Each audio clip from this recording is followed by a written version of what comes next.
it is interesting what the animals that are around. We love our animals, our furry friends, and then the exotic ones at the zoo. What are they? It suddenly goes dark. Yeah. It suddenly turns to nighttime, and they're on a sleep cycle based on daylight and nighttime. Right. So what happens to those animals out at the zoo? Maybe Lauren Kelly can get some of those questions. What happens to Lauren Kelly? What happens to Lauren Kelly at the Houston Zoo? That's the question. Hey, Lauren.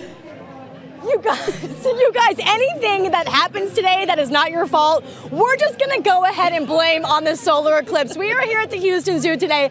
These guys are prepared with their glasses. Wave hi, everybody. They're kind of giving us a heads up. When the sun has been peeking in and out of the clouds, we did get a little bit of a look, Tara, right? We did. We got a little bit of a look. The clouds gave us a little peek. But I think that we're kind of cheating because every time we look up to see, we kind of lose the sun and we end up accidentally taking the glasses off. So Tara, Director of Care here for the animals here at the Houston Zoo, I've got to ask because people need to know, and not only for the zoo animals, for their house animals, are these guys affected, giraffes specifically, by what's happening today? So far, all we've seen from them is normal behavior, which is great. That's kind of what we anticipated. We were hoping we wouldn't see anything that was too eventful for them, so it wasn't too disrupting to their regular day. I think they're wondering why all these people are standing around them staring up at the sky. Other than that, we've seen totally normal behavior from our The giraffes are used to people coming by and staring up, though, right? Very true. They are very used to that. So this is another question that I thought I've got to ask you. Will the nocturnal animals come out thinking that it's nighttime when the sun goes pretty much down away? I'm not sure, but it will only get so dark here in Houston. Of course. So I think it'll probably feel a little bit like dusk. So they might peek their heads out and go, is it dark enough for me to come out?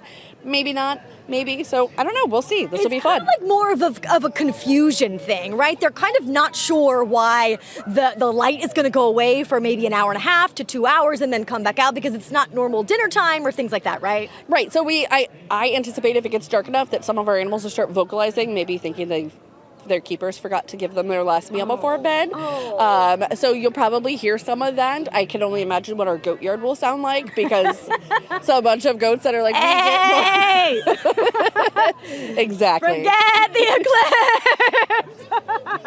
Exactly. Just like that. But as far as like the bigger ones, like the lions and the gorillas, you don't anticipate them being affected at all? No, again, the lions might vocalize because they usually do that when the sun starts to set anyways. So we might hear some of that.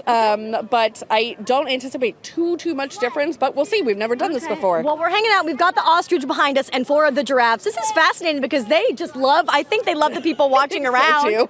And you guys, again, are you keeping an eye on the sun for us? Are you waiting for the glasses and the sun to peek in and out? Yes. All right, they're prepared. They're going to tell us if we see anything. It is getting a little bit darker.